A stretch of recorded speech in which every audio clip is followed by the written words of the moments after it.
오늘 저와 여러분들이 하나님을 겸비함에 있어서 어떤 마음인지 또 오늘 본문을 통해서 한번 하나님 앞에 나아가시는 그런 시간이 되었으면 좋겠습니다.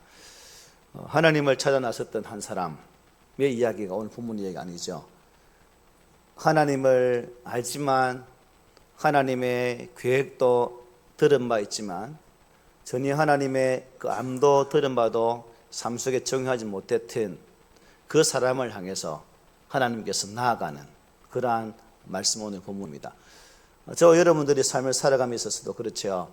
성경을 통해서 하나님의 은혜와 하나님의 뜻을 이미 알고 있고 또 우리는 성경 공부를 통해서 많은 것들을 이미 습득하여서 지식적으로 하나님에 대한 그러한 지식이 많습니다. 그런데 정작 우리의 삶의 모습을 보면 그 하나님의 알미 나의 믿음의 고백이나 믿음의 삶으로 나타나지 아니할 때가 참 많더라는 것입니다. 야곱의 모습이 곧 우리들의 모습과 거의 똑같다라는 그러한 참 일치점을, 공통점을 저는 이 말씀을 준비하면서 발견을 할 수 있습니다. 참 도망자로 길을 떠나야 하는 길, 혼자 외롭게 가야 할 길, 어느 누구도 보호하지 않는 그 길 속에서 참 그는 하나님을 알고 있지만 하나님 찾았습니까? 하나님을 찾지를 않으셔요. 오히려 하나님께서 오히려 그에게 찾아오셔서 야곱에게 은혜의 말씀을, 약속의 말씀을 주고 있는 것을 분명히 볼 수가 있습니다. 여러분이 야곱 같았으면 어땠을까요? 참 형의 눈을 피해서 도망가는 야곱의 신세, 앞날도 확신이 없고 또 가는 도중에 어떤 일이 만날지 모르는, 그리고 무사히 라반의 집까지 도착할지 아니할지도 모르는 그러한 불확실 속에 살고 있는 그 야곱이었습니다. 그런데 우리는 오늘 본문을 읽은 것처럼 하나님께서 그에게 찾아오셔서 그에게 약속하시는 말씀을 함께 보았습니다. 지난 시간에 우리가 성경을 보면서 한 곳에 이르러 거기 유숙했다는 말을 들었죠. 거기 유숙했다. 해가 졌기 때문에 거기 머물렀다는 겁니다. 집도 없고 또 지붕도 없고 그야말로 침상도 없는 그런 자리. 야곱은 돌 하나 달랑 들어서 베개를 삼고 거기에 지친 자신의 몸을 의지하게 됩니다.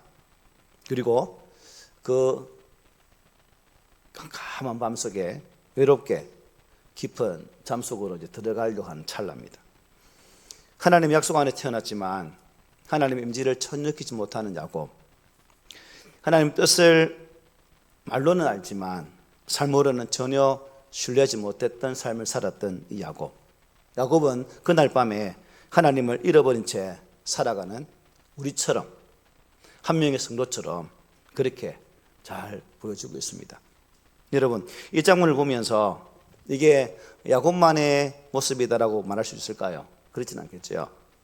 주일마다 예배당에 나오지만 말씀을 듣고 찬송을 힘차게 부르지만 정작 하나님이 지금 이 자리에 계시다 하는 사실을 내 습관 속에 꼭 묻어두고 혹시 살고 있지는 않은지, 묻혀진 하나님의 존재에 대해서 전혀 무감각하게 살고 있는 나는 아닌지 한번 살펴봅시다.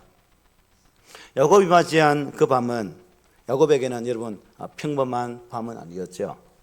사람이 보기에 그곳은 그저 하룻밤 버텨내야 할 참 외롭고 쓸쓸한 그러한 인생의 한 모퉁이 같은 그런 자리였지만 하나님께서 보기에는 그곳은 당신 자신을 계시하는, 인생을 다시 시작하도록 하시는 그러한 아름다운 은혜의 자리였다는 것입니다.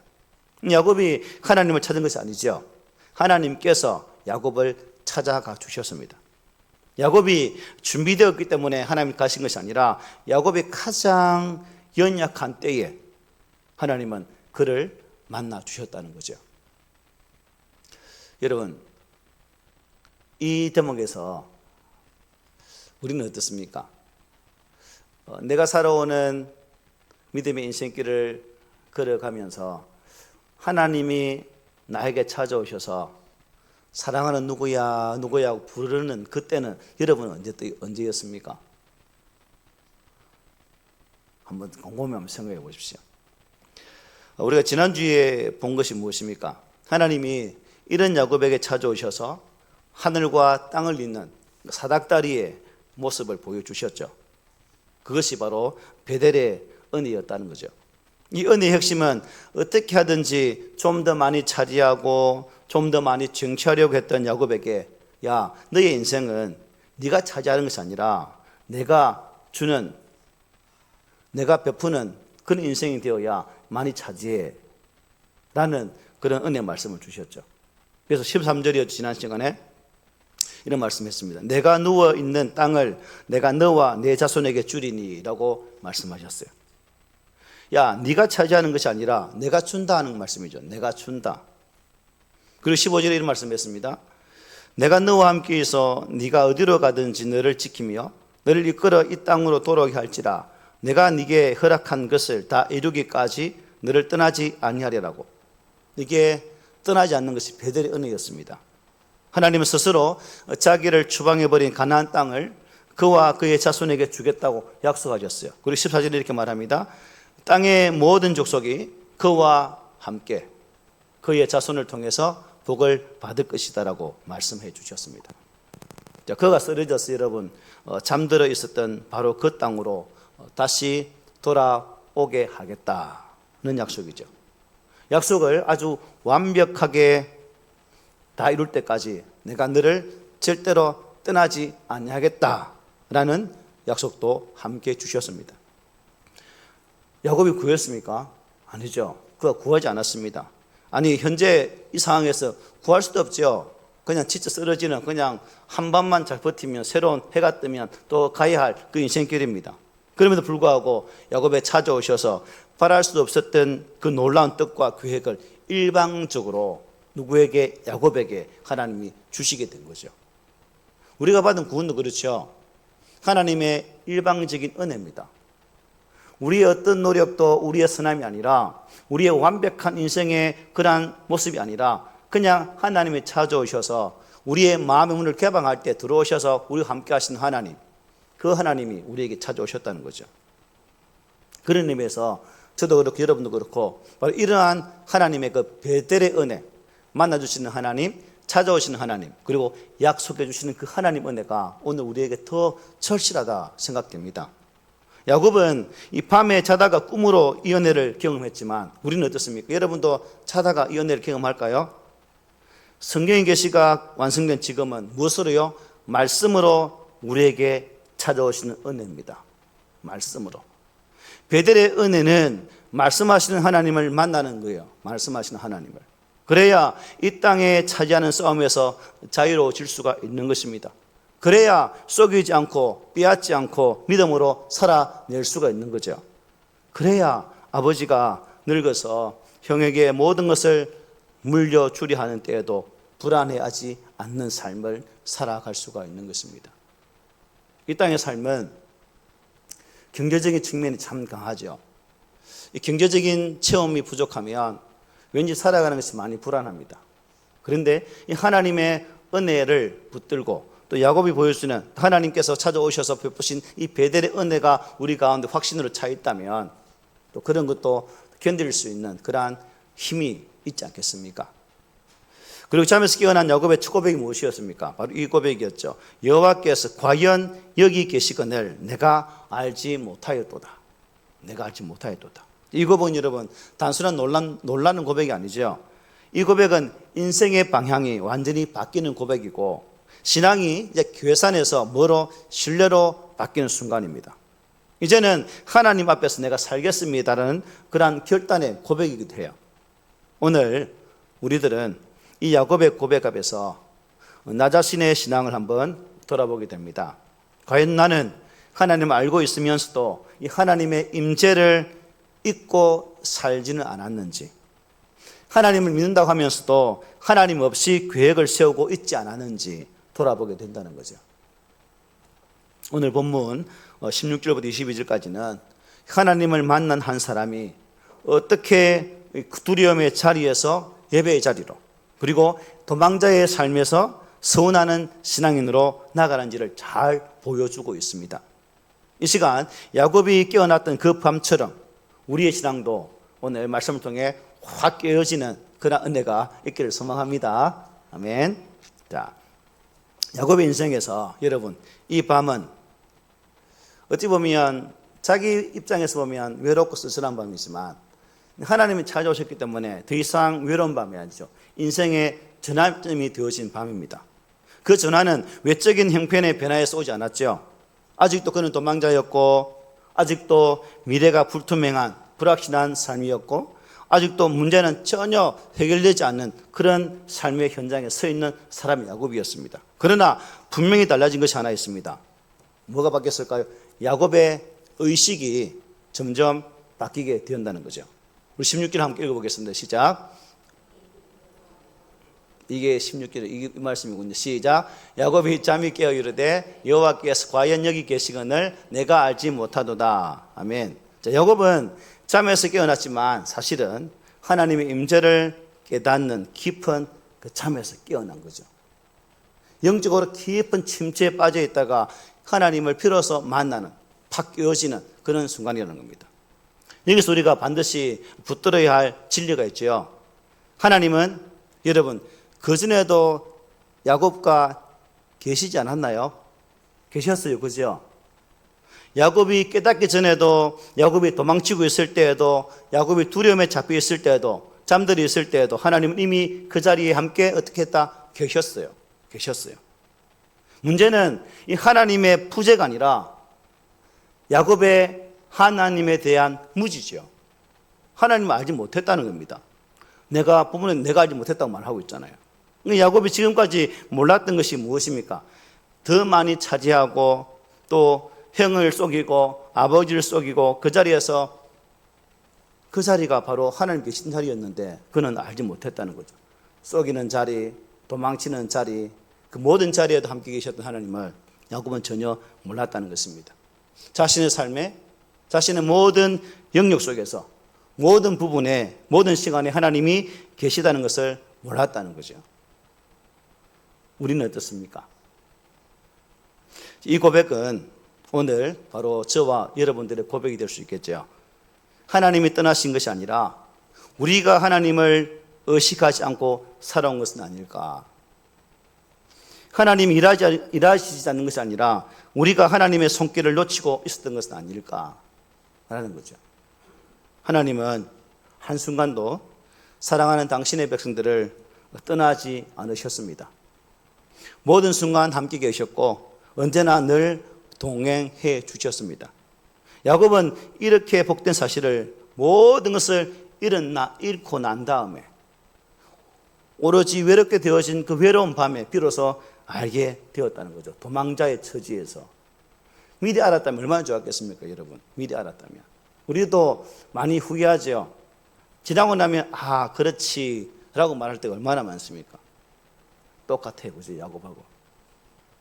하나님이 참 늘 자신과 함께 하셨음에도 불구하고 그것을 모르고 마치 하나님이 없는 사람처럼 자신이 원하는 것을 차지하기 위해서 온갖 수단과 방법과 또한 거짓말 일삼아 왔던 것에 대해서 이제 야곱은 두려움을 느끼면서 17절에서 이렇게 말씀하게 됩니다. 이에 두려워하여 이르되 두렵도다. 이것은 다름이 아닌 하나님의 집이요 이는 하늘의 문이로다라고 말씀하게 됩니다. 자, 이 두려움은 여러분 공포는 아니겠죠. 이 두려움은 거룩한 경외심입니다. 하나님을 만난 자의 하나님을 향한 열린 마음으로 주를 앙망하는 그 모습이라는 거죠. 하나님의 임재를 진짜로 깨닫는 사람은 가볍게 말할 수가 없죠. 습관적으로 예배할 수도 없습니다. 아무렇게 신앙을 다룰 수도 없는 거죠. 이러한 영적 각성이 이제 야곱에게 나타나게 되고 있습니다. 문제가 해결될 때가 아니라 하나님이 누구신지를 다시 보게 되어질 때 이러한 영적 각성이 있게 되죠. 저 여러분들은 각성해야 될 게 없습니까? 야곱처럼 각성해야 될 영역이 많죠, 그죠? 한 번쯤 우리가 돌아보면서 내 영적인 상태를 돌아보고 새롭게 각성해서 하나님 은혜 안에 들어갈 수 있는 그런 모습이 우리의 모습이 되었으면 좋겠습니다. 오늘 우리가 이 자리에 앉아 있으면서 이 자리가 하나님이 나와 함께 하시는 자리구나 라는 믿음으로 주를 소망하기를 원합니다. 그리고 각성은 여러분 뭐로 이어져요? 마음의 결심은 무엇으로 이어집니까? 행동으로 이어집니다. 행동으로. 오늘 본문 보니까 깨달음으로 끝나는 것이 아니라 18절에 이렇게 말씀하죠. 야곱이 아침에 일찍 일어나 베개로 삼았던 돌을 가져다가 기둥으로 세우고 그 위에 기름을 부었다 말씀합니다. 야곱의 이와 같은 행동은 자신이 얼마나 강력한 영적 체험을 했는지를 보여주는 행동이에요. 자신이 베고 누웠던 돌을 세우고 그 위에 기름을 붓는 것은 하나님의 말씀을 절대로 잊지 않겠습니다라는 뜻도 포함되어 있습니다. 야곱은 돌을 버리지 않았습니다. 그 돌을 그의 가장 비참함의 증거였고 또 그 돌은 외로움의 증거였고 도망자의 현실을 보여주는 돌이었습니다.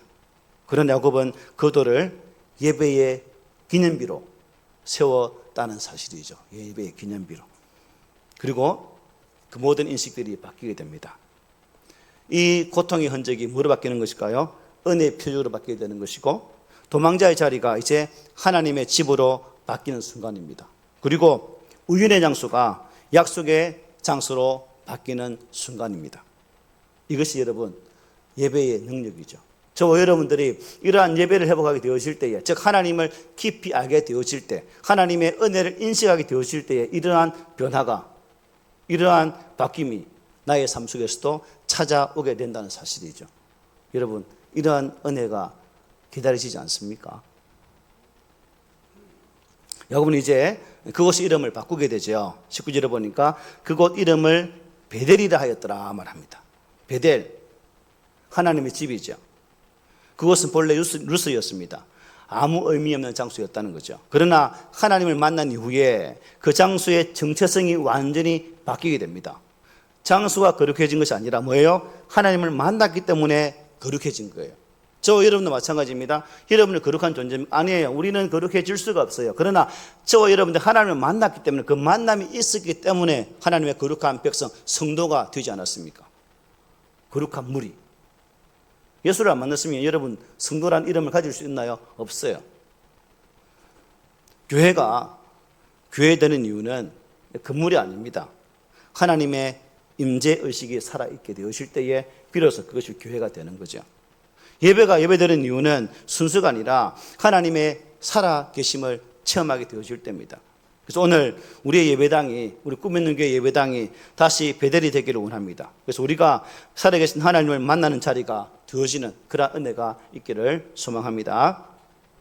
이제 마지막 장면을 보면 야곱은 서원을 합니다. 20절을 먼저 보면 야곱이 서원하여 이르되 하나님이 나와 함께 계셔서 내가 가는 이 길에서 나를 지키시고 먹을 떡과 입을 옷을 주시오라고 말씀하죠. 자, 이것을 주시면 내가 어떻게 하겠다라고 하는 것이 21절, 22절이죠. 한번 그의 서원을 한번 볼게요. 내가 평안히 아버지 집으로 돌아가게 하시오면 여호와께서 나의 하나님이 되실 것이요. 우리 22절 다 함께 시작. 내가 기둥으로 세운 이 돌이 하나님의 집이 될 것이요 하나님께서 내게 주신 모든 것에서 10분의 1을 내가 반드시 하나님께 드리겠나이다 하였더라. 아멘. 자, 여기 보니까 강력한 은혜를 체험한 야곱의 소원이 좀 여러분 좀 이상하지 않나요? 여러분 이상한 거 발견했습니까 혹시? 우리 같으면 두려움을 동반하는 이런 강력한 은혜를 받았다면 여러분 얼마나 헌신적으로 확 바뀌겠습니까? 조건 없이 하나님을 신뢰하면서 무조건 하나님께 자신을 드리겠습니다를 고백하지 않겠습니까? 그런데 야곱의 서원을 보면 뭔가 붙어 있어요. 그런데 먼저 서원 세 가지를 한번 볼게요. 첫째는 뭡니까? 21절에 보니까 여호와께서 뭐가 나의 하나님이 되실 것이다. 이 말은 자신이 하나님의 백성이 된다는 의미죠. 하나님을 자신의 하나님으로 섬기겠다는 뜻입니다. 언제 어디서든지 하나님을 인정하고 하나님의 백성으로 살겠다는 뜻이죠. 그리고 두 번째는 뭡니까? 내가 기둥으로 세운 이 돌이 하나님의 집이 될 것이다 라고 서원하고 있습니다. 이것은 자신이 하나님을 모시는 성전, 여러분 개인이 성전이죠. 내가 바로 그 성전이 되겠습니다는 고백입니다. 이것은 자신이 하나님을 모시는 성전으로 살고 그 하나님을 전하는 제사장의 삶을 살겠습니다는 고백이 되죠. 그리고 또 세 번째 뭐예요? 내게 주신 모든 것에서 10분의 1을 내게 반드시 하나님께 드리겠습니다 라고 말하고 있습니다. 자신에게 있는 모든 것을 자신의 것으로 생각하지 않고 하나님의 것으로 인정하고 하나님 뜻대로 사용하겠습니다라는 고백이죠. 자, 이 세 가지의 소원이 전부 신앙적이고 참 은혜 받은 자가 마땅히 해야 할 고백이고 결단이기 맞습니다. 그런데 야곱은 이 소원, 이 결단 앞에 조건을 달고 있죠. 앞으로 돌아가 볼게요. 20절, 21절 우리 함께 읽어보겠습니다. 시작. 하나님이 나와 함께 계셔서 내가 가는 이 길에서 나를 지키시고 먹을 떡과 입을 옷을 주시어 내가 평안히 아버지 집으로 돌아가게 하시오면. 답 찾았죠, 그죠? 하나님 나와 함께 계셔서 나의 가는 이 길을 지켜주시고 먹을 것과 입을 옷을 주셔서 평안히 다시 내 아버지의 집으로 돌아오게 하면 이 세 가지를 내가 지키겠습니다 라는 고백입니다. 야곱은 돌에 기름을 붓고 하나님 앞에 두려움을 느끼면서 분명히 하나님을 만났다고 고백하면서도 이런 조건을 붙이고 있습니다. 그러니까 아직 이스라엘이 아니죠, 그죠? 야곱입니다. 사기꾼이죠, 아직까지.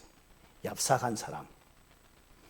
그렇게 놀라운 은혜를 체험하고도 여전히 먹을 문제, 입는 문제, 사는 문제로 고민하느라고 하나님께 제대로 반응하지 못하고 있는 야곱의 모습을 우리가 만나고 있습니다. 사실은 우리도 그러하죠. 야곱이 누구라고요? 바로 내다. 따라 한번 야곱이 바로 내다. 인정하십니까? 네. 하나님은 내가 너와 함께 하겠다고 하면서 어디서 무엇을 하든지 지켜주고 보호하고 인도하겠다고 했습니다. 마치 강력한 은혜가 임했다는 거죠. 뒤에 갔죠? 네. 제가 부은데 가는 게 보이네요. 있는 거하고 없는 게 차이가 뭐냐면 있을 때는 제가 성경 구절 여러분 보여주니까 편한데 없어지니까 오전에 얼마나 불편했는지 지금도 이제 불편하기 시작할 것 같아요. 어쨌든 하나님께서 그렇게 해야 된다고 말씀하셨어요. 하나님은 그에게 강력한 고압 정류가 짜릿하게 흐르는 것처럼 그런 은혜를 주었지만 야곱이 이 은혜를 아직도 지 것으로 만들지 못하고 있는 그런 모습을 보고 있습니다. 하나님이 여러분 지켜주시겠다고 하면 뭐 어떻게 해야 될까요? 믿어야 되겠죠. 그죠? 믿어야 됩니다. 하나님이 돌아오게 할게 하면 어떻게 해요? 믿어야 되죠. 하나님 돌아오게 할 거다 믿어야 됩니다. 그런데 야곱은 아버지 집에 돌아올 가능성이 있다고 생각했어요? 없다지는 없다고 생각했어요. 야곱은 전혀 아마 그런지는 못할 거야. 하나님이 약속했지만 아마 내 아버지 집으로 돌아올 확률이 거의 0% 가깝지 않을까. 형이 10% 살아있는데 오면 맞아 죽는데 내가 올까? 뭐 그런 생각이 안 있었겠습니까? 그래서 야곱은 여전히 야곱처럼 자신의 이름처럼 그렇게 조건을 달면서 하나님 앞에 서 있습니다.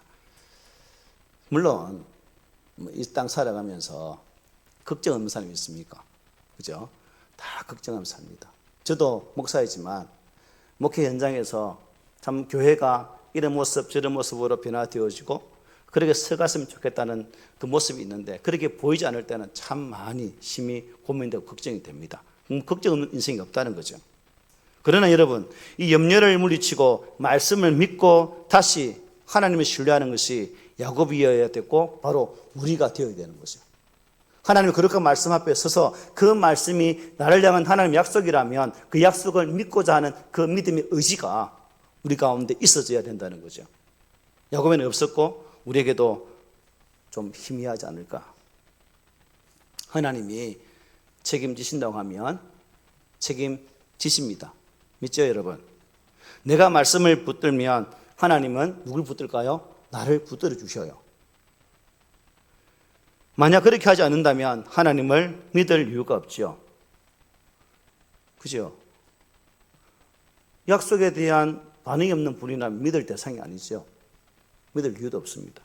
이것을 보면서 깨닫게 되는 것은 이것이 야곱이 곧 나의 실상이구나. 그가 염려하는 것이 곧 나의 염려고 그가 걱정하는 부분이 바로 내가 걱정하는 부분이구나. 하나님, 내가 살아간 삶의 현장에도 먹을 것이 필요하고요, 입을 것이 필요하고요, 재정적인 필요가 채워져야 돼요. 하나님 이것을 채워주시면 그때 비로소 하나님이 내 아버지가 되시고 또한 내가 서 있던 이 자리가 하나님 거룩한 성전이 될 것이고 또 내게 맡기신 이 모든 것들을 하나님께 드리겠습니다라는 이 야곱의 고백이 고스란히 나의 입으로 고백되는 모습, 이거 신기하지 않습니까? 실제로 하나님은 야곱을 지켜주셨어요. 그리고 야곱의 필요를 다 채워주셨습니다. 그런데 누구는 이 채워주는 받았지만 이 하나님의 뜻을 몰랐습니까? 야곱이죠. 야곱은 진짜 사기꾼이에요. 나쁜 놈이에요. 지 말한 거 지켰습니까? 20년, 30년 후에 저 아버지 집에 다시 돌아올 때도 여러분 야곱은 이것을 안 지켰어요. 지 아내 채우고 자식들 낳고 재산 불리기에 급급해가지고 이 소원을 새까맣게 잊고 있었어요. 새까맣게 잊고 있는 야곱에게 하나님 찾아오십니다. 창세기 31장 13절이죠. 이런 말씀합니다. 여러분 안 보니까 제가 읽어드릴게요. 창세기 31장 13절입니다. 나는 베델의 하나님이라 네가 거기서 기둥에 기름을 붓고 거기서 내게 선하였으니 지금 일어나 이곳을 떠나서 내 출생지로 돌아가라. 야, 약속했지 않냐? 네 언제까지 이 라반의 집에 있을래? 네가 약속했던 그 자리로 지금 돌아가라. 하나님이 찾아와서 말씀하고 있는 거예요. 우리는 한 번, 두 번 은혜로 고쳐지고 하나님의 사람이 되는 그런 존재들이 아닙니다. 얼마나 완악하고 얼마나 믿음이 없고 얼마나 하나님을 아프게 하고 또 하나님을 힘들게 하는 사람들인지 모릅니다. 맞지요, 여러분? 나는 그런 사람 아니에요 라고 손들고 말할 분 계십니까?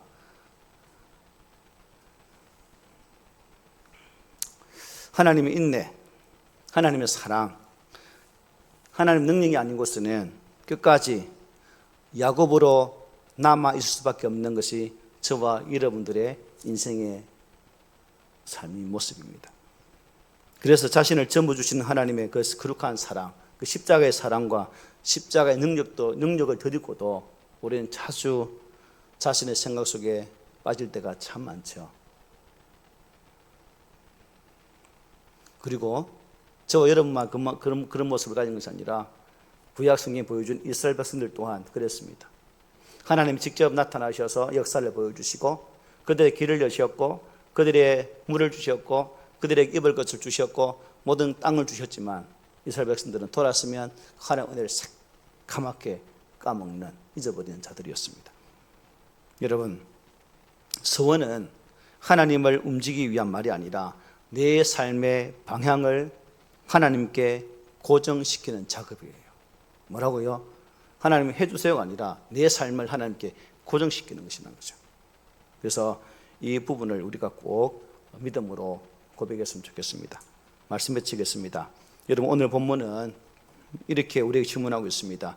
우리는 하나님이 계신 줄 알면서도 알지 못한 것처럼 살고 있지는 않은가? 우리의 돌베개 같은 인생 자리는 여전히 신세 한탄의 자리로 남아있는가? 아니면 예배의 기념비가 되어 있는가? 우리의 신앙은 여전히 계산인가? 아니면 삶을 그는 서원인가? 한번 생각해 보십시오. 오늘 이 예배 가운데 야곱처럼 다시 깨어나는 은혜가 있기를 바랍니다. 그리고 우리의 삶의 자리가 다시 베델이 되기를 소망합니다. 그리고 우리의 인생이 하나님 앞에 드려진 서원이 되기를 주님의 이름으로 온전히 부탁을 드립니다. 아멘.